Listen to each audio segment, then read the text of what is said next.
in the night, your heart fills with dread. Probably a murderer who wants you dead. It could be a ghost, a demon, or worse. Perhaps you're the victim of a witch's curse.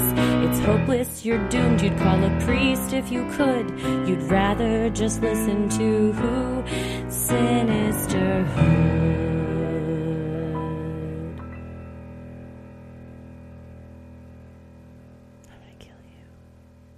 Well, hello and welcome to another edition of Freaky Friday, where we tell your odd but true stories. It is Friday, April 5th, 2024, and I just want to thank everyone from Australia who let us know that there's no lions, tigers, or bears in Australia. They don't have tigers either? Nothing. They got, bears, they got koalas, which isn't really a bear. It's the whole thing. And so my question is, why did several people who saw a yowie be like, it sounded like a lion? Well, then you should be afraid, because that means there's either a lion or a yowie where it shouldn't be. I saw the comments about the lions and a bear. Genuinely did not know that lions were not in Australia. I thought they had everything. That's what I said. I was like, we think that it's such a magical continent. I assume that they're everywhere, that they have anything that you want. It's like a magical place. You just snap, there's a tiger. But it turns out, no, only in zoos. And at one point, I believe I think it was lions escaped from the Sydney Zoo. And it said, zookeeper says, run. Great advice. No if notes. The lions escaped, you got some wild lions out there. Somewhere there's a lion roaming around. Obviously enough to where people think they hear it when they're out doing a bush wee and a roar occurs. Yeah, that's my bigger concern is if you hear something roar and you're like, it's either a yowie or a lion. It doesn't matter. It's run away. Pinch it off, pinch your wee off, and take off. I guess it's like how we only have koalas and kangaroos in zoos. Yeah, or like a wildlife, a preserve, a nature. They're not running loose. If you're on a hike, we don't have it's not lions gonna and hop tigers running loose around. That's true. So yeah, I guess that's on us thinking only that Dallas. It's just this wild country / continent. See, you're both of those things. They're everything. You're here to tell me that you don't have lions, but you can somehow both be a country and a continent. I told him it's a magical place. That's Australia for you, baby. I can't expect it. But I will say I love just as nice as when I fucked up Canadian money, just as kind of corrections and like, oh, you're so cute. And I'm always like, I'll take that. Please don't be like, you idiot. But like, oh, you wee little American. Idiot. Yeah, I like that better. I like just being Americans are thought of as like the children. Yeah, not a fucking wanker. What would they call it? I don't think Australians say idiot. I wonder what their thing is. Rex Gilroy did say wanker. That's what he called Dean Harrison. All right. And Wanker's Co. funny. I like that. Yeah, he said, oh, I wish it was open season on those wankers. Please don't declare open season on us or our wankers. Just thank you for the gentle correction. And we hear you and we appreciate you. I do. And I now I'm going to have to look up what is the most dangerous animal that roams free in Australia. I'm assuming it's the salties. Yeah, up there. And the snakes. There's the big snakes and spiders. Those are the worst ones. But those koalas will give you chlamydia. Snakes and spiders. Oh my. Yeah, koalas will give you chlamydia. And I think they're also closer to a sloth than a bear. Or maybe a sloth is a bear somehow. I think bear is another one where they're like, it's a bear. And they're like, it's not a bear. There's also a sloth bear, which is an actual bear, but it's hairy. It's very cute. And there's a kangaroo lion, which is not really a lion. I just saw this. Someone was like, does it look like a kangaroo?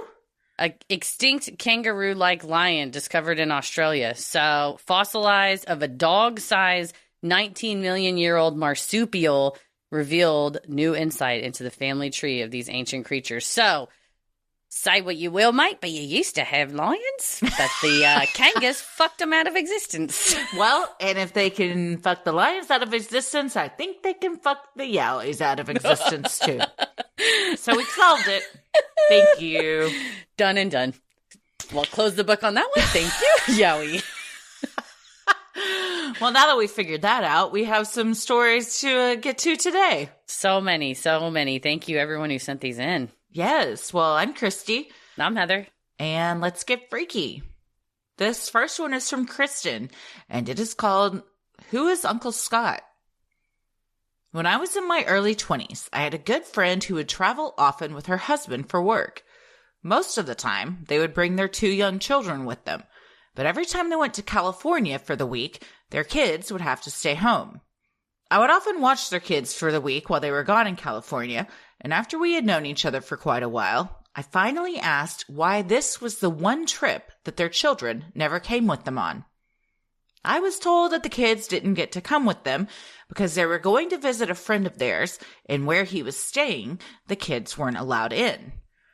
I didn't really dig too much into it because it didn't seem like something they really wanted to talk about. After the 3rd or 4th time that I had watched their 2 young boys for the week, I decided that I would ask some more questions. I began with asking who it was that they were going to visit. I was met with a very cautious tone, and I really didn't think that they were going to give me any more information. After a few minutes, they decided that they would share the whole story. Several years ago, they used to live in California and told me that a good friend of theirs had been wrongfully accused and put into prison. A lot of his friends didn't speak with him anymore, and they wanted to make sure that he knew he still had people on his side. They would try and get out to California every 4 or 5 months to visit. They would go every day to visit throughout the week, bringing pictures drawn by their boys for Uncle Scott. When I asked what their friend was in prison for, they hesitated before telling me that he had been wrongfully convicted of killing his wife and his unborn son. Several times a year, they would head out to California to visit Scott Peterson. The craziest thing to me was that several years later, when I came out as a lesbian, those friends never talked to me again, and their boys weren't allowed to see me anymore because, quote, I was living a life of sin. But lo and behold, they still write letters to Uncle Scott every month. Don't worry, this didn't wreck my self-confidence. I very firmly believe in myself and my life choices, but this will always be a crazy brush that I had with true crime. Thank you for listening. Keep it creepy. Kristen. Oh, fuck these people. Dude. I'm sorry. But the fact that you're like, we don't know, by the way, wrongfully convicted, he says. Yeah, he says. Wrongfully convicted has not been proved, or he wouldn't. I mean, I'm not to say that a lot of people in prison aren't wrongfully convicted and are still there. Is he one of them? The jury said no, but yes. Some of the societal jury is still out on that one. But to go every few months, that's a big undertaking. That's a big commitment. And I mean, shows that they obviously were pretty close with these people. Had to have been, yeah. And if you believe that, that's one thing. Yeah. But fuck these people for you coming out as a lesbian and then all of a sudden they get on their moral high ground. Yes. Nah. Absolutely. Nope. Yeah. Nope. You're the one that's in there palling around with Scott Peterson. Getting your little boys to draw pictures for him that he's probably hanging on the wall of his cell. You know what little boy can't draw him a picture? The one Lacey was carrying when he murdered her. Yeah, I said it. He murdered her. You said what you said. I mean, it wasn't until we covered it briefly on True Crime Headlines that so many of our listeners were like, actually, there was this evidence, because I didn't really know much about the case, just that the Los Angeles, not the National Innocence Project, the Los Angeles one was sort of looking into it. But other people said that's actually already really been looked into. We don't know why they're taking the case. But that's what I don't get, is that's where you draw the line. Yeah. That's your line in the sand. What? Are you kidding me right now? You can be a bleeding heart and want to love everyone and love your neighbor regardless of what they've been accused of or convicted of. I firmly believe that people that have been convicted of crimes deserve rehabilitation. They deserve love. They deserve respect and dignity and a second chance. And that's how we're going to reform them. But real fucking cognitive dissonance to be like, oh, what a sinner. The woman who took care of our children when we were going off on our fucking prison escapades. Nah, fuck you guys and fuck Uncle Scott. One of them can watch your kids because they haven't been convicted of a crime. The other one you can't take your kids to see because he's in a maximum security prison for murder. Go on. Nah, I don't fuck with people like that. You dodged a bullet. Kristen, glad you don't fuck with them anymore. Yeah, fuck those guys and fuck Scott Peterson. I said it and I don't think that's a hot take. No, I don't think it's like controversial. No, I don't think it's controversial, but yeah, nah. Mm-mm. When Nancy Grace is like, nah.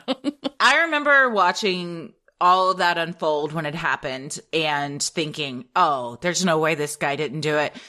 And I have not seen, I believe it's Max that has a documentary that's come out in the past few years.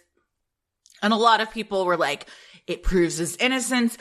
I think with a lot of those documentaries, if you look into who made this, then that answers a lot of your questions. And if the family of him is throwing a lot of money behind it, then it's probably going to be a bit biased. So I did not watch that because things with kids upset me, as we know. Yeah.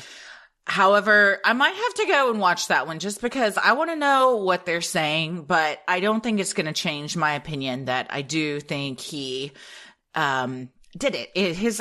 Afterward, you can't be fleeing to Mexico with your hair dyed bleach blonde and a sack of money and disguises in the back seat when you get pulled over and then profess your innocence. He was going on vacation, Christy. That's how I packed for Mexico. I go on vacation with fake mustaches and sunglasses. And I mean, granted, I do get my hair colored before I go on vacation, but that's something that I just always do. It's not as like a new look. Yeah, no, you're not like, a disguise. Do it jet black, cut it off into a bob. And it's like, well, we're not going to recognize you. No, I've not watched that, but you're right. I think, like I said, Nancy McKinney's always like, consider the source. And I'm pretty sure his family was heavily involved. But it's fascinating to watch those, just understanding. It's like being in a jury. You're listening to the defense closing argument, the prosecution's closing argument. You get to weigh the balance. You don't necessarily have to believe it just because it's in a documentary. So yeah, I might take a watch of that. Well, thank you so much, Kristen, for sending that in, and your friends suck. Ex-friends. Sinisterhood will be right back. This show is sponsored by BetterHelp. You ever just feel drained? Oh, the time. I said, the time, because that's how little my brain is functioning. I was going to say, oh, yeah, and then all the time, and it came out, the time. The time. My problem is I packed my schedule. We came out of the pandemic when I was doing nothing, and then I was like, I want to do all the things again. And if I don't say yes to everything, I'll be a constant disappointment. And that has not turned out well, and I needed help with that, it turns out. It can be easy to ignore our social battery and spread ourselves thin, especially when it comes to social gatherings and picking up after the winter. Everybody was kind of hibernating, and now the weather's getting nice, so everybody's going out. But sometimes you're like, I just don't really want to go, but that FOMO kicks in. But you're like, but I know deep down I don't want to go. What is the right amount of socializing? What is it for you? How do you recharge? Maybe you thrive around people, or maybe you just need some more alone time. Therapy can give you the self-awareness to build a social life that doesn't drain your battery. This is something I worked on with my therapist, who was walking me through of like, no, you don't, just because it's these things that I had like built up in my, like, I have to do this. And like working with feeling obligated versus taking care of yourself and knowing when rest is being productive versus feeling obligated that I need to be at my desk and things like that. So it's just things that I didn't know I needed to talk about until I finally talked to my BetterHelp therapist. If you're thinking of starting therapy, give BetterHelp a try. BetterHelp is convenient, flexible, affordable, and entirely online. Just fill out a brief questionnaire to get matched with a licensed therapist and switch therapists anytime for no additional charge. Find your social sweet spot with BetterHelp. Visit BetterHelp.com/sinister today to get 10% off your first month. That's BetterHelp, HELP.com/sinister. This next one is from Sandy Staffaker, and it is called Bloody Relations or Modernesque Greek Tragedy. Content warning, this story involves attempted murder and mentions of suicide. Hello, my amazingly awesome friends. I love you ladies and the community you have cultivated. I, like many, found you via Em and Christine from And That's Why We Drink, and I couldn't thank them enough. Your combined senses of humor and how you handle the stories are always so thoughtful and empathetic. This is why I feel safe sharing this with you and the rest of our creepy little cult. Let me take y'all back to the spring of 1996. The Chicago Bulls won another championship. Chokers and overalls were the fashion rage. Spice Girls were rocking the girl power. And a little film called Twister was blowing them away in the theaters. Yeah, I went there. My 27-year-old keister was working as the boys' department manager at our local Kohl's department store. I checked, and there are locations in Texas. I am shocked. I thought it was only an upper Midwest thing. But hey, grab your Kohl's cash while you can. I digress. I was headed to our stockroom when I happened upon a relatively nice-looking, read friendly, not hot, male and female couple. The male saw my name tag and asked, "Hey, are you related to the Staffakers from Darlington?" Our names tag had our full names on them because funsies. I said, "Yes," and then he introduced himself as Jack Staffaker and his wife Donna, and apparently he was my second or third cousin. I hadn't been to a family reunion since I was 12 and couldn't remember ever meeting this guy. I told him who my dad was, he knew him, and then we chatted about mutual relations I could barely remember. I had to cut the chat short before I would get in trouble. Overall, it was a pleasant interaction, as we Staffakers tend to be pleasant, if not chatty. It's the Swiss in us. When I got home, I called my parents to tell them who I met. They still live in our small hometown, so it was hot gossip from the big city. Dad remembered Jack and his family, how nice he was, and then there were more relations talk. But all I heard was Charlie Brown's teacher. We finished the call, and I didn't think about it again. Flash forward to September 2007, and I get a call from Mom saying, "Guess what just happened to your cousin Jack?" Mom was never a fan of Dad's side of the family, as many of them held her responsible for Dad divorcing his first wife. Long story. Mom proceeded to tell me that Jack had been arrested and then released on bail on the 15th of September for the attempted murder of his wife Donna. Apparently, Donna had gone into the hospital for a scheduled, fairly routine surgery and then developed a severe, inexplicable infection overnight. The doctors thought it strange and started investigating. Supposedly, the night nurse saw Jack come into Donna's room with a duffel bag that allegedly had syringes in it that he allegedly used to inject pond water into Donna's IV. The injection had enough bacteria to cause the infection and almost kill her. This was a tremendous shock to the locals, as Darlington is a small farming community. Everyone knows everyone and their personal business. Then, on the 17th, Jack apparently parked the family van in the garage and completed suicide by carbon monoxide poisoning. The news about the arrest and suicide became huge. Having the last name Staffaker became a bit of an albatross. The tragedy continued, as 4 months later, the first weekend of January 1998, Donna completed suicide, using the same family van in the same garage. This was such a complete waste of human life and sent waves of grief throughout the community again. Our Staffaker roots trace back to 1247 AD in Switzerland. Oh, and we have a family crest, and we have a huge family tree. The original three brothers who migrated and started farms in what became New Glarus and Darlington, Wisconsin. I can only assume that part of the reason that both Jack and Donna made their ultimate choices was due to the weight of community judgment. They were, quote, church-going pillars of the community. Donna was a school teacher, and with Jack's attempted murder, it made everyone look at their neighbors and selves a little closer. I have never been ashamed of my last name. I know the actions of one person do not define their relations. However, if I was living in that small town during this time period, I know that I would have had difficulty dealing with the whispers and looks. Thank you for reading this if you do, and I've added the links to a couple of articles for your reference. Thank you again, gals, and remember, no matter who you are related to, you are your own person and you should always keep it creepy. Love ya, Sandy Staffaker. That is heartbreaking to think of how that ended for both of them.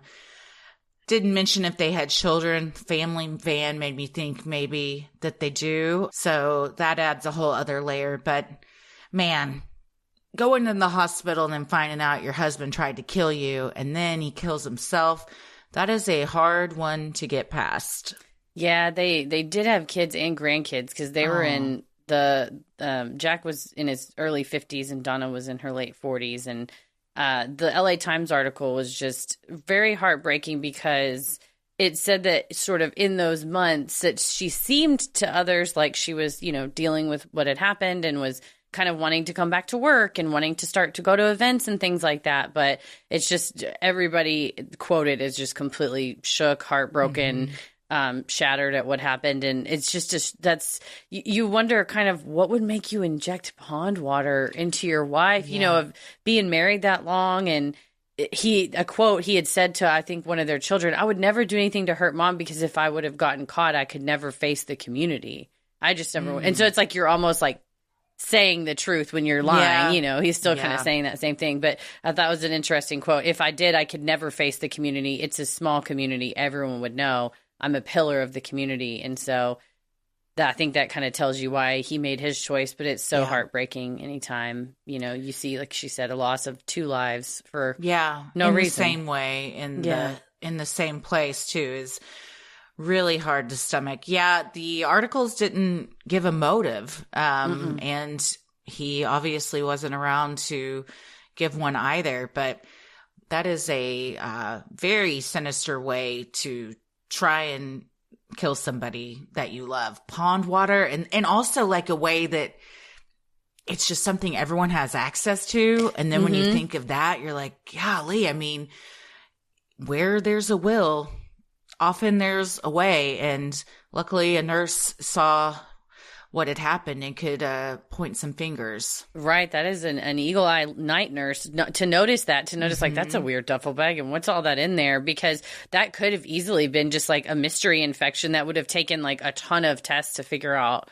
what happened. But like Sandy said, you are not defined necessarily by your last name. And I'm sorry that in that small community that kind of had that's a good way to put it, became kind of an albatross, but that you're not defined by the actions of your relatives. We all get to be our own person. Well, this next one's from Emily, and it is called, Did I Get PunchTok'd?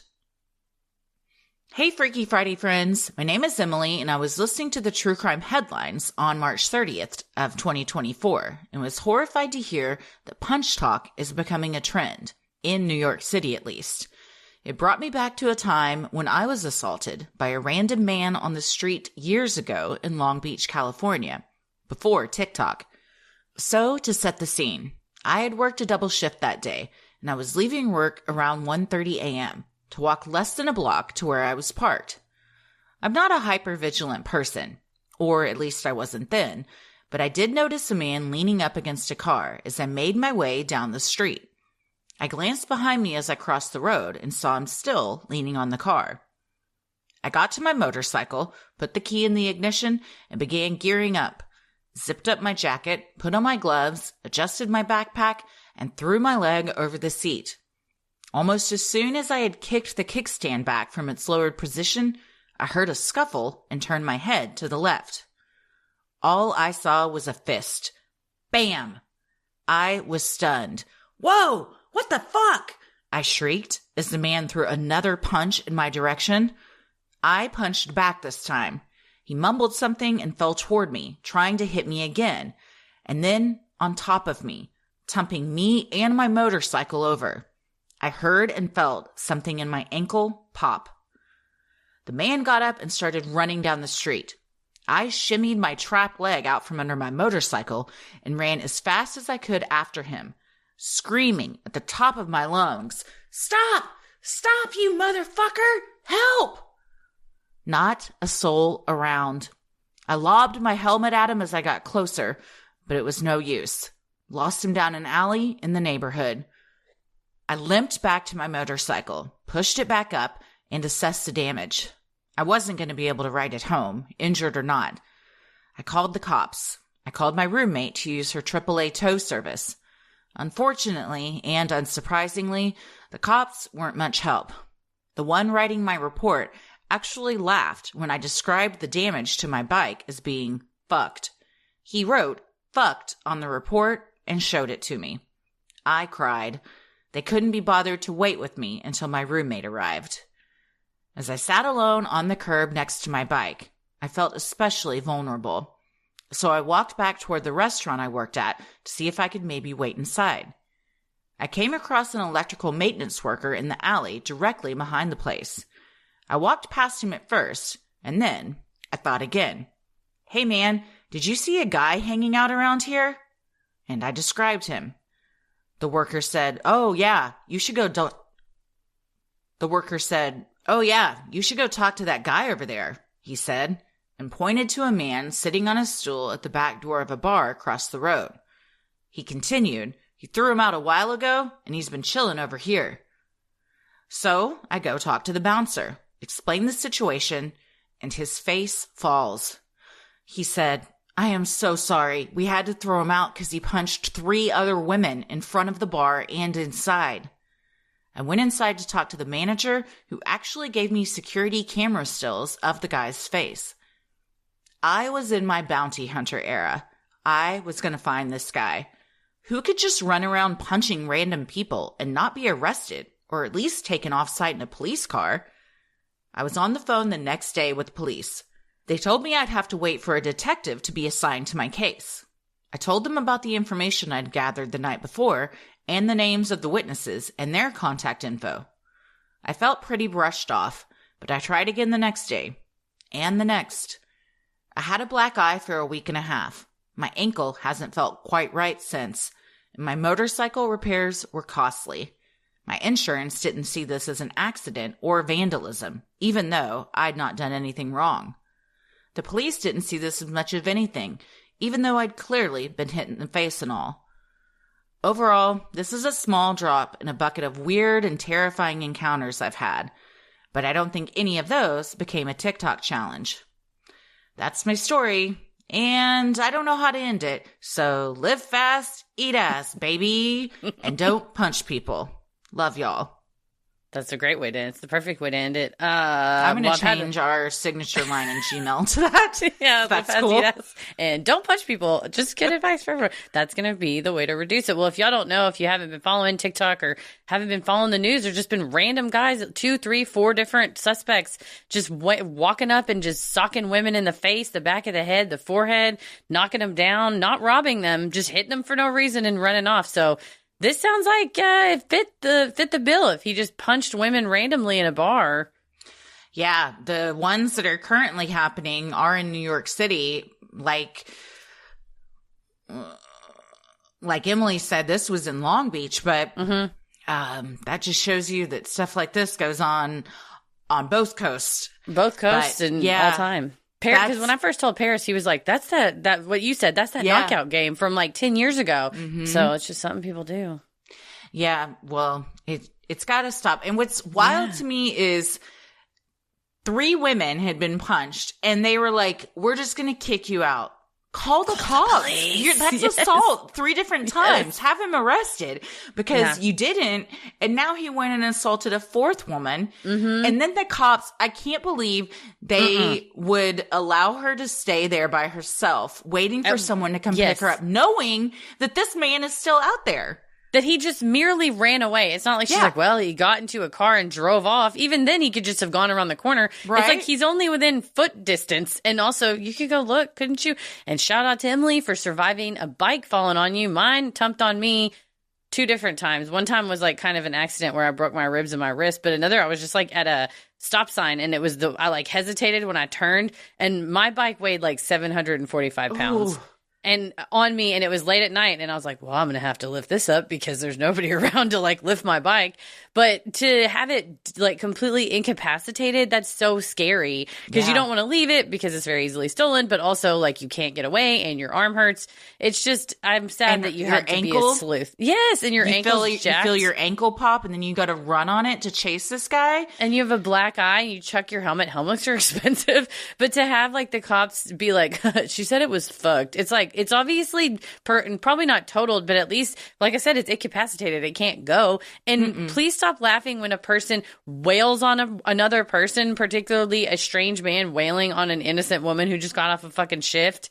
Like, I can't believe that. Have some empathy, man. But good for the bar for giving you the security footage. But next time, just call the cops. Yeah. If somebody is punching women left and right in your establishment, they go to jail. That's the rules. Let's err on the side of just call it in, because that person doesn't need to be. It's part of the sign off. Live fast, eat ass, baby, and don't punch people. It's in the sign off. It's in the sign off. You got to follow the sign off rules. Oh, well, thank you for sharing that with us, Emily. And may we all live in a world where men don't just come up and punch us in the face for no reason. Yes. And also, you're a badass bitch chasing after this guy. Hell yeah. Tracking him down and not letting the police just like brush you off, like calling over and over again. Yeah. I'm going to assume nothing came of it because you didn't mention that, which is usually, unfortunately, the outcome in most of these. But people like you that are hyper vigilant and stay on the case, that's what we need more of. And that's what I'm proud of, all the women that are able to, through being punched on TikTok, the ones that had the wherewithal to like grab their phone or even afterwards, like record themselves, that instant present sense impression memory of like, this just happened. This is everything I remember at how he looks. And it's so terrible that we all have to live in a heightened state of, well, if I can't prevent the crime, at least I'll gather the evidence. So maybe I'll see justice, and like having to be the one person like doing that on your own. But you're a badass for doing it, Emily. So thank you for writing us in. Sinisterhood will be right back. Well, this next one is from Jay, and the subject line is Forestry Intern Brushed with True Crime.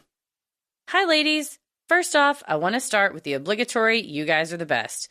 I listen to you all the time while I work, and it makes my day go by so much faster. Thank you both for being so kind and conscious to victims of your stories and their families. I was listening to Freaky Friday, episode 104, and knew I had to send in my work-related brushes with true crime. Now, one of the stories is not super true crime, but I thought my life was ending, so I thought it may be fun to include it. During the summer of 2021, I was working as a forestry intern in Northern California. When I say Northern California, I mean the real Northern California, where the people and mountain lions roam free. My story begins on a Monday. As a forestry intern, I was responsible for the very mundane task of tracking and marking burn piles from previous harvests. Since the property spans throughout Northern California, I made a plan the day before to mark the burn piles on a piece of property I had not visited before on my own. As I was looking at a map of the property, it did not appear to connect to a main county road. So I identified another road to access the property from. As I turned onto this road, I started driving past a very run-down home with a black tarp covering a chain-linked fence. The fence ran along the entirety of the property. If you've never been in the middle of nowhere, California, this is a surefire way to tell where there is an illegal pot grow. I was getting nervous at this point, but knew that once I was past the access gate and on the property, I would be presumably safer. When I finally pulled up to the gate, I realized the gate was not ours, nor was it one that I recognized. We normally have very large steel gates with 1 or 2 locks on it for us to use for access. However, this gate was just about the width of my truck and looked like a military gate with a lot of locks, none of which I identified to be ours. What the fuck? I rolled down the window of my pickup truck to get a better look at the locks on the gate when I heard a weird metallic banging sound coming from my left. I looked over to see what the sound was coming from when I saw a man at the top of the driveway connected to the pot grower's property. He had not been there as I drove up to the gate initially. As I focused my mind on what made that noise, I saw said man holding a rifle in his hand and watched him repeatedly bang the rifle against his truck while he stared at me. Recognizing this as a warning sign and knowing that I did not want to be shot, I quickly rolled my window up and turned around to drive away from his property, shaking. I looked in my rearview mirror to look at the gate one last time when I saw the man again. He was closely following me in his truck with his rifle in his hand next to him. I clutched the steering wheel for dear life and continued driving away from the property. Once I got past his property and turned onto another road, he stopped following me. Being the work-till-you-drop intern that I wanted to be, I continued on with my day. It was only about 8 a.m. at this point. On Tuesday, I started my day early, going back to the property I had tried to reach the day before. Turns out the map was incorrect, and the property did connect to a county road. As I was driving, the dirt road I was on turned very rocky. I looked to my left where I saw that I was driving along a very steep, very sharp cliff. Well, not exactly a cliff, but enough of a steep terrain that cable logging was used for the harvest. Did you ever watch Axemen? As I was driving along the road, trying to carefully avoid the large rocks, I heard a huge thud and preceding crashing sounds. Since I was in the process of driving down a hill, I couldn't stop until I reached the bottom. Once I reached the bottom, I ran out of the truck to inspect what had caused all of the noise. Thinking I had run over one of the large rocks I was trying to avoid, I looked under the truck to discover a cable logging wire was wrapped around the rear axle, fraying itself in the process. I quickly grabbed my phone to call someone from work and realized I didn't have any signal. Not only did I have a broken vehicle, I also had no way of contacting anyone to ask for help, and I was in the middle of bear and mountain lion country. My only option was to start walking until I got reception. Mind you, that as I was walking to find cell phone reception, my only defense was a can of wasp spray that I repeatedly hit on the large rocks I was so careful to avoid. I wanted to make as much noise as possible. Was I actually in danger of dying from a bear and or mountain lion attack? Probably not, but my 22-year-old brain was already in survival mode. I'm only 5'4". I'm prey out in the woods. Thankfully, it wasn't too far until I got one measly bar. I frantically called everyone I worked with, only to find out that the closest person to me was 2 hours away. I told him that I would check in every 30 minutes until he arrived. So, for the next 2 hours, I hunkered down under the truck, attempting to manually remove the logging cable wire from the axle, which I did after an hour and a half. At that point, my coworker was close by with a tow truck on the ready, but the truck was seemingly fine. Even the brake line was just bent, not even broken. Again, like the day before, I kept my head down and kept on working. I was a broke college kid. On Wednesday, I was driving back to the same property as the 2 days before. I think it's cursed. As I was driving to the gate, I passed a small, white Ford Ranger parked off the road. I slowed down to observe my surroundings, to make sure nothing seemed off, and to try to spot the driver of the truck, to no avail. Again, I knew once I was past the gate, I would be presumably safer, so I continued on towards the gate. However, I saw another truck. This time, a small red Chevy. I didn't know who either of the trucks belonged to. Just as I was checking my phone to call someone from work, a small white truck pulled up beside me. They rolled their window down, and much to my relief, I saw a woman driving it.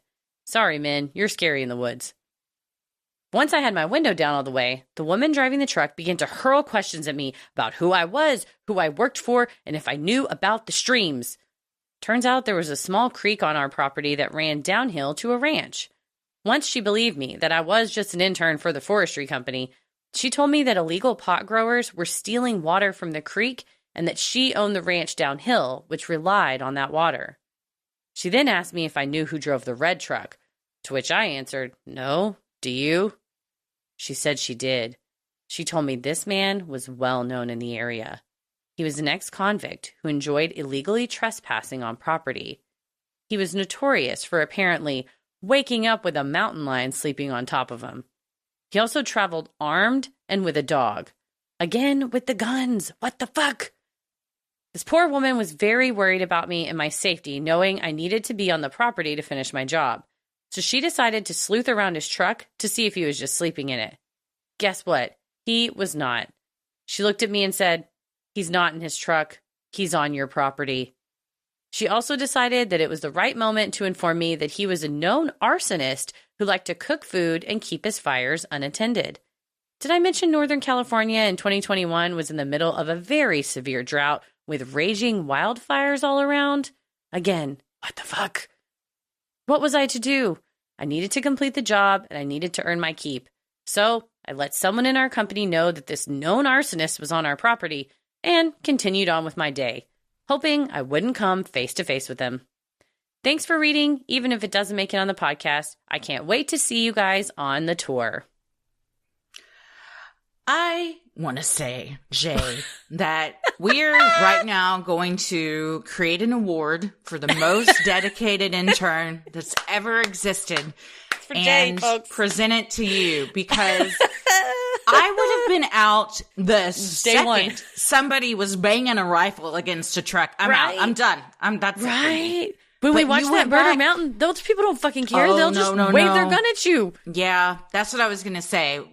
The whole time I was reading this, I was thinking about Murder Mountain, which is a docuseries on Netflix. And you are not wrong, Jay, when you say if you've never been to real Northern California, the people and the mountain lions roam free. And it is the wild, wild west in those certain parts where there are a ton of illegal pot grows and a lot of people that just want to escape from kind of the societal norms and go off the grid. And so they go up there, and it's very sad because so many young people that they talk about in the docuseries go up there because you can make a lot of money working at one of these pot farms for a few months.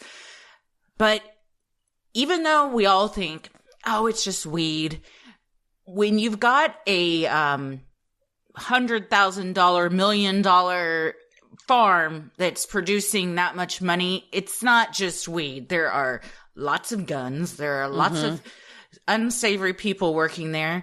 Just running around on four-wheelers with a shotgun out and bandanas on their face. It's nothing to be taken lightly. And to be having to drive around there as a young, tiny girl, that is next level. Like you said, the most dedicated intern award goes to Jay, because I probably would have taken the day. Like the first one of I just got chased by a rifle, but I'm not cut out to be a forestry professional. I always thought if the shit hit the fan and I couldn't practice law anymore and something happened to the podcast, maybe I go be a park ranger somewhere. But I don't know if I can hack it, man. I don't know if I can make it. Damn. By 8 a.m., you're like, most people early. Aren't even up by now, and you've already had the night ranger not get killed. Yeah, exactly. It's wild. Yeah, that's so early to be banging your rifle on the hood of your truck. Yeah, well, it's never too early. Yeah, it's no rest for the wicked out there. Good up in Lord. the mountains there, and people very scary. Mountain lions and bears also very scary. Truly. So I don't want to get trapped where I might have to encounter one of those things. Just where you don't encounter those. Australia. Yeah, so Australia. That's where you have to go be a park ranger. It's Australia. Done and done. I would absolutely love that. But yeah, you take a can of wasp spray with you and you can take on the world. Well, thank you for sharing that with us. And yeah, if you have any other wild forestry stories, we're all ears, because especially that part of California, that has a reputation for a reason. Beautiful place, but gorgeous. Yes. Knowing what I know now, I'd be trepidatious traveling through there alone. It is. It's remote, and it is like they say in that docuseries, which I highly recommend if you haven't seen it. But even the law enforcement out there, which is few and far between, which they talk about, it's like everybody out here, they make their own rules, and we all just kind of live by it. It's just the law of the land. And when you go out there and choose that life, that's kind of what you're getting yourself into. Yeah, those sheriff's deputies are like, we're literally just outnumbered. Yeah. I did feel bad. I ran into a lady in Marfa and I go, oh, where are you from originally? And she was like, Humboldt County. And I was like, Murder Mountain. And she was like, yeah, Murder Mountain. And I was like, I'm sure she loves when she tells people and the first thing they say is, oh, Murder Mountain. Yeah. I know that place from the TV show. Well, it's my home. So that's rude. But no, anyway, well, thank you. Yes. Can be dangerous. Yeah, they're just like me. Well, thank you very much. This next one is from Y, and the subject line is My Brush with Remote Viewing, a.k.a. the time I stole my twin sister's memory. Sinisterhood will be right back. Well, hello, Christy and Heather. First things first, I've loved your podcast ever since I discovered you by accident way back when you covered the Free Britney movement. The episode randomly came up for me on Spotify, and I thought, yeah, I am interested in hearing about that, and I've been hooked ever since. I recommend you to everyone, and you are my go-to comfort podcast, along with And That's Why We Drink, obviously. But when I really just need some girl time, it's Sinisterhood all the way. When I heard you mention remote viewing during an episode the other day, I knew it was my time to freaking shine and decided to write in. For a bit of background before I get into the meat of the story, I have an identical twin sister who I'll call A for the sake of the story. We are very close, and she is my best friend. It is hard to describe the bond between twins unless you have one yourself. The way I describe it, it's like having a copy of myself who just understands me and always has my back. She gets me on a level that is unlikely to be replicated by anyone I'll ever meet. We just understand how the other one's brain works. I guess when you start off as just one egg in the womb that splits into two, the consequences are inevitable. And I believe that because of our strong bond, I have this story for you today. I think this happened when my sister and I would have been about 20 years old, so about 8 years ago. This would have been just before gas prices absolutely skyrocketed, and going on drives for fun was still a thing. The remote viewing incidents I experienced seemed to occur in certain dreams. I remember that there were a couple of key, strong visuals from the dream, and always at the beginning. These were things I had never seen, but always felt familiar in the dream. When I woke up, I remember wondering what these places were. I only recognized them when I was in the dream. I'm on a road. I must just have come off of some highway because there's an overpass to my right, a sign directly in front of me telling which town is in which direction and how far they are in miles. There's a shopping center straight ahead of me. I can see it, but it's probably a quarter of a mile from the intersection I'm in. Sitting in the middle of 3 lanes on the road, I go left. I mosey along for a bit before ending up walking on a rickety old bridge, the wood darkened by age and moisture. Cars cannot pass here, and it's inaccessible from the main road. And even though I'm always on foot in this dream, I shouldn't be walking on it. The bridge is old and falling apart. I have this dream several times over the course of about 6 months, truly not thinking much of it at all. I didn't tell anyone about it because why would I? It didn't mean anything to me. At least not at the time. One day, my sister and I both had the day off together. Obviously, we're getting together and hanging out, duh. It's the morning, we have the whole day ahead of us. A proposes that we take one of her favorite drives down the scenic coastal route of Highway 1. I'll add here that yes, we are California kids, and yes, we live in one of Christy's favorite places, amongst the redwoods in Northern California. Side note, I actually used to live somewhere that shared a property line with Bohemian Grove, which y'all have covered in the past. That's a story for another day. Anyway, I, of course, agree to go on this drive.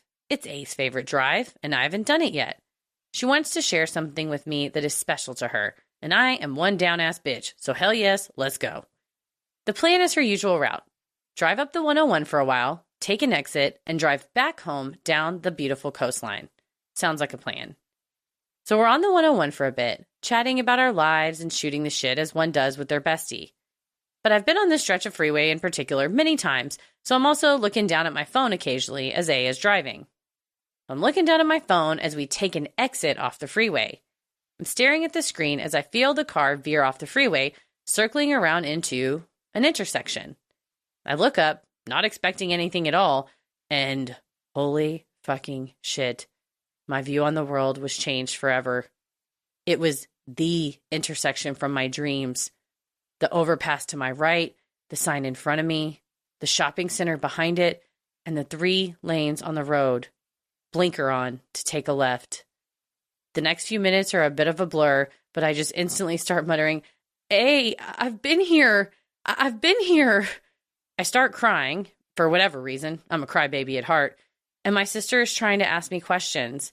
I'm trying to explain my dreams, the intersection, the sign, the shopping center, the overpass. I've been here, even though I've never been here. As my sister is asking questions and never once denying my truth or telling me I'm wrong or mistaken, she continues to drive. I'm crying and trying to explain, and I look over, and what do you know? It's that old, rickety, worn bridge, set back from the road and inaccessible to cars. That was the moment I knew for sure that I had somehow hijacked my sister's memory. A had seen that intersection many times. That intersection would have been the beginning of her favorite adventure. The image of it burned into her mind. She knew that bridge. She knew it was worn and darkened by age. She'd seen and known and loved these things that I had never seen or even heard of. We talked about the experience the entire way back home, both of us, absolutely gobsmacked. That was a major moment in my life. I could not explain it. I don't tell many people because I'm afraid they'll think I'm making it up or exaggerating. But A believes me because she was there and is also, in case you haven't gathered, a down-ass bitch herself. And my sister believing me is really all I care about as far as any of that goes. The story came up one day with a neighbor, and she told me there was a name for it, remote viewing. And suddenly, I knew I wasn't crazy. And after hearing you two talk about remote viewing in last week's episode, I was hoping you might believe me too and enjoy hearing about my story. It feels wrong even calling it my story, when obviously this was an experience shared with my sister. Shout out to my awesome, incredible, creative, loving, and irreplaceable other half for never denying this experience. Even if it doesn't make it on the show, I know A believes me, and that's all I could have asked for. Again, thank you so much, Christy and Heather, for reading my story. Hopefully it encourages other listeners to share their experiences with remote viewing. I am dying to hear them. You can count on A and I being at the live show the next time you're in the San Francisco Bay Area. Much, much love, your sisters in creepiness, Y and A.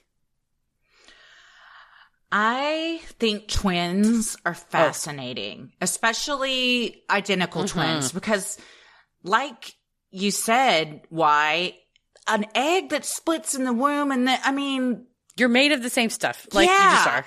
Yeah. I mean, you just are. It's incredible. I had a good friend whose mom was an identical twin, and she would tell us things, and I witnessed it too, that like her and her sister wouldn't have talked, and then like they would just show up somewhere, like meet each other for lunch, and they would be wearing like the literal same exact outfit. And they hadn't talked about it, and they were like, oh yeah, it happens all the time, and just stuff like that. And they would know like when each other was feeling something, or you get a feeling like, I think something's going on. I need to call them. And you call like she's them, really like, sad right going now. on. Yeah. Yeah. And like, then you call them and they're like, I was sobbing. And you're like, really? Or like Emily talking about the motorcycle hit her in the ankle. Like if you're a twin, your twin's at home and like, my ankle hurts all of a sudden. And like, how do you explain that? Explain that. Science. They probably can, like but I don't. I haven't looked it up. But that's so wild. And to think that you just are like, what are these dreams? And then that would have fucked me up. But kudos to your sister. And first of all, I love how much it comes across that you clearly love your sister to death, your twin, and her besties. So if that's all that matters to you, that she cares, then you've got it. But I believe you too. So you got at least 3 people that believe you. No, I 100% believe you. My theory on it is that you did not steal her memories. My theory is that she was possibly on these drives, not telling you, like you didn't know she was out on a drive. She was out on the drive thinking, man, I really wish Y was with me. God, I wish Y was with me right now. I'd do anything to have, man, Y would be right here in this seat looking at that. And like, I wonder if there's some sort of, y'all have Taylor Swift, an invisible string. There's like some sort of, but seriously, like having that sort of conscious connection of like, if she was really singularly focused on her sister while she was driving going, man, I wish she was here. I wish she was here. Maybe somehow she drug you from your bed. You were just kind of floating astrally out there and it was like, whoop, you love your sister. You want to go hang out with her. So I don't know. Wild. If y'all have any twin stories, anybody, if Y and A, if y'all have any more twin stories, or if anybody has a story of like, I knew my twin was like in an accident and I drove out there or whatever, please send them in. I find those so fascinating. I love them. Yeah, twins or any kind of multiples. Yeah. I've known triplets too. I don't think I've known anything more than a triplet. I'm friends with Octomom, so I'll get her to. Just kidding. Well, we need the kids to write in. But maybe. Yeah, it is fascinating. And I went to school with lots of multiples, and they all had crazy stories like this, where like you get each other in a way that like Y said, just other people cannot possibly get you. Yeah. And it's because you are literally made from the same thing, as we all are, but you are like really, really, really made from the same thing. Like the super same thing. Yeah. I love that. I just, you're right though. Their love comes through, and I just, it makes my heart warm. Well, thank you very much, Y. Sinisterhood will be right back. This last one is from Quill, and the subject line is 2 times I called out of work. Hello, Sinisterhood. Of course, let me please start by saying how awesome your podcast is. I've listened to all your episodes and got hooked from the episode you did with 30 Morbid Minutes, and I hope y'all do another one with them sometime in the future.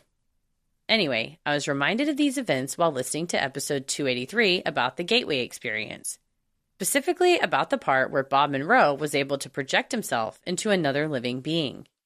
A few years after I had moved out of my parents' house, I started researching scientific meditation after discovering the collective unconscious and theories about a holographic universe. I learned that through scientific meditation, I could astral project my consciousness and provoke an OBE, out-of-body experience. I believe I successfully did this a few times, with one experience flying my spirit over the forests of the Pacific Northwest. I learned that I could even change the basic psychology of my brain through these practices.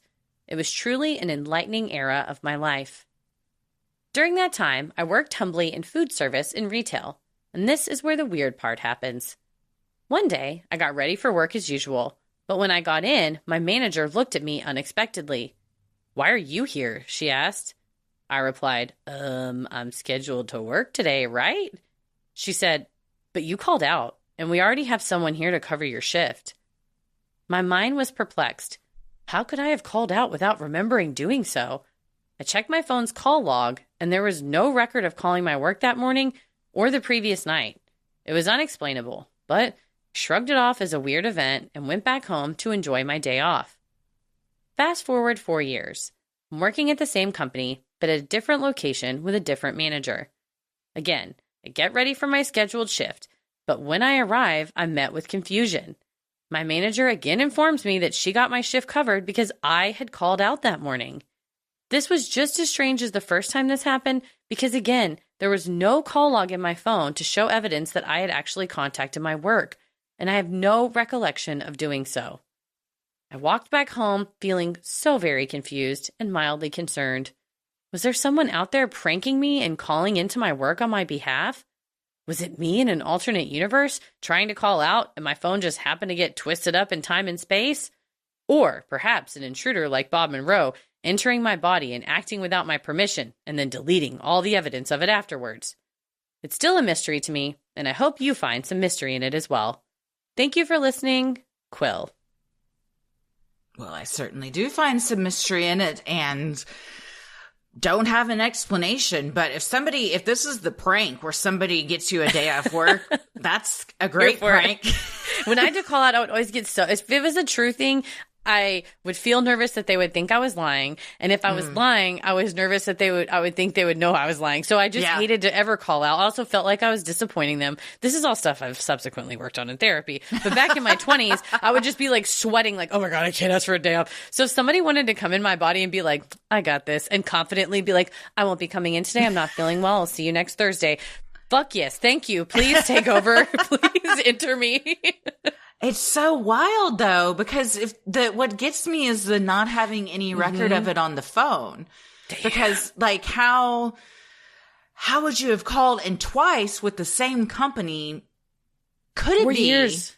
that the person that showed up for the shift called on Quill's behalf because they wanted hours or something and pretended to be Quill? Just do a fake voice. Hello, this is Quill. I'm calling off. Maybe you should ask Margaret to cover their shift. Right? And then suddenly Margaret's working there and Quill's like, wait a minute, that wasn't me. Yeah, I don't know. It could be. 2 different locations, 2 different managers, 4 years apart. Same company, but if it was the same person covering, then I think you have a conspiracy for sure. But yeah, otherwise, it's either or they told Margaret told second person, "Hey, you know what you should do? Call out, but pretend you're Quill." I don't know. That's wild. I don't like the fact that things are going on that involve me and I don't know how it happened or have any recollection of it. That would be unsettling at best. I'm like, I don't want my subconscious gaslighting me. You called off work. No, I didn't. Yes, we did. No, wait, what? Yeah. Or what if you had gone to work that day and something tragic had happened and so like something protected you. You weren't supposed to be there that day. It could have been. The problem is when you're in this situation, it's so awkward. You can't be like to the manager, what exactly did I say? That was Right? me that called in? Well, what time did I call? I need more evidence, because they'd be like, I don't think you should work here anymore. Like, you need like a sabbatical, because you seem like you can't remember what happened earlier. You're like, well, today. I'm not going to call in for that, but someone else probably will on my behalf. I would want receipts, so I'd be like, I need to hear exactly what I said. Because then you're like, is that words that I would say? Is that how I would have asked for a day off? Prove to me that I called off. Oh, well, that's why I don't want to astral project, only because if I'm out and about, I don't want someone to slip in and go in there and get with my husband in my body. Or you astral project yourself into somebody else's body and you call out and then they don't know what's going on. Or Chaos. To go back to Y's story, maybe you were thinking so much about your sister that you kind of astral projected, because like we said, one of the things is like, if you think about the place that you want to be or the person that you're wanting to visit, like Bob did, maybe you visited your sister and she was out having a joyride and you just kind of saw what she was doing a couple times. That's true. You were thinking about her. That's a good point. Or maybe Quill was in bed thinking, God, I don't want to go to work. I would just pick my phone up and just be like, hey, Debbie, listen, I got to be off today. And Debbie would be like, that sounds good. And for some reason, you made contact with Debbie, the manager, who's like, what? Yeah, I got your call. And it's like, on the phone? I think it was on the phone. It was like, nah, baby, I was inside. I was like, isn't you inside? Yeah, telepathically call off of work. Damn, you accidentally call off all the time. She's like, I don't want to fucking be here. And then you get fired for calling out of work. You're like, I've never called out of work once. You can check my phone. Never once have I. They're like, we heard you. We heard it up here. That's a hard argument to win. Yeah. If you find yourself in that situation. It's a dangerous game for sure. Yeah, I don't want to. It's like we were talking about conjuring things or wishing to be at places. If you just were like accidentally like, oh my gosh, yeah. The other day we were joking about, I was talking on the phone to Victoria and I was talking about different ways we've been dumped. And I was like, describing one of the locations, and I was like, God, I don't want to accidentally get astral projected back there.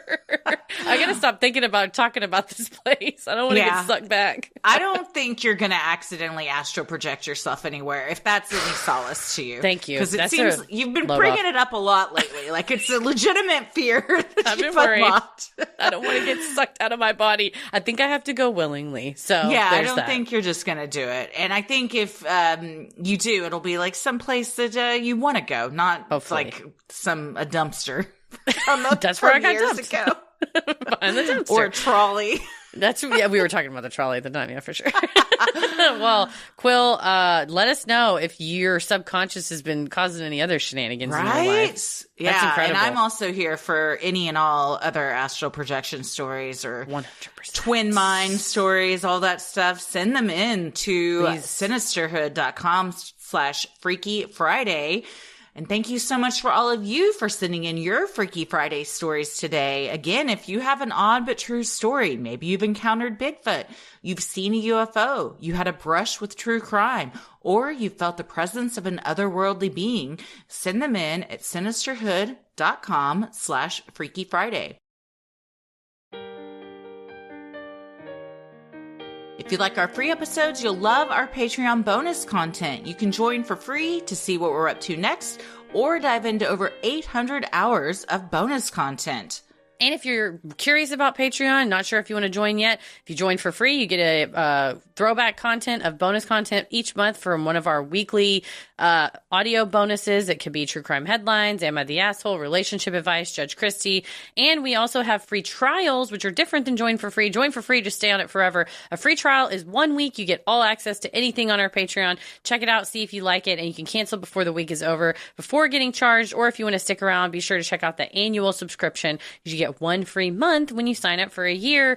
And that free month, you're going to get all kinds of stuff. Ad-free episodes, our monthly live stream, weekly bonus content, merch discounts, and so much more. Communities of the best listeners on the whole internet.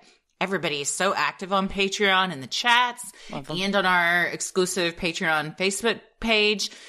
It's just the best. Everybody is the best. Y'all are the best. Y'all are the best. I saw there's a Google form sign up for some chat crew buttons and identifications for the live show. They're so cute, too. I can't wait. They've got the cryptid that you pick on it, and then it says chat crew, and perfect. They're purple. I can't. It's the most perfect. You can also, if you want something to pin that pin to, head over to Sinisterhood.com and click shop on the top banner to check out our merch like t-shirts, mugs, totes, stickers, and even clothes for your kiddos. For the kiddos, there's nothing cuter than the Believe and Be Kind Flatwoods monster shirt designed by our junior researcher, Sweet Ella. It says Believe and Be Kind on it and comes in kids, toddlers, baby sizes, and grown-up sizes, so you can match your little one too. Don't forget to shop our merch clearance sale. Act fast. We're almost out. There's a handful of each of these left. We have our Texas theater shows with our skeleton cowboy ghost, and we also have some of our cover logo t-shirts, as well as just a few of the full moon energy shirts that say 2023. So get yours now. They're deeply discounted, and you can use your Patreon merch discount as well. They're deeply discounted because we're about to go back on tour and have our 2024 Full Moon Energy Tour shirts. Heck yes. The Full Moon Energy Tour, where you'll hear all about the darker side of the moon, what it does to us, what lurks up there, and what people think really happened during the Apollo missions. From legend and lore to the mysterious and macabre, the Full Moon Energy Tour brings together everything you love most about our podcast. And we're kicking it off in just a month, starting in St. Louis. Then we'll be hitting up Chicago, Milwaukee, Charlotte, Raleigh, Cincinnati, Cleveland, Toronto, Kansas City, Oklahoma City, San Diego, Phoenix, Las Vegas, and rounding it out in our home city of Dallas. So check out Sinisterhood.com/live shows for information on all the venues, times, dates, and tickets. And don't forget to meet us and get screwy in St. Louis. That's what I wanted to say. So is that a saying they have? I'm saying it now. You tell me, St. Louis. Are we getting screwy in St. Louis? Let's do it. Well, now we got to come up with a slogan for every city, so we'll work on that. Deal. When we get to your city, we will have a new city slogan for you, so prepare yourself. Yeah, prepare yourself. Bring the mayor, because you'll probably want to change it on site. And they'll want to give us a key to the city, so make sure they have that ready. Or a screw. You can give us a screwdriver. It's so stupid. I'm just going on this list thinking, okay, I know Chicago is the windy city, so there's not probably anymore, something baby. There.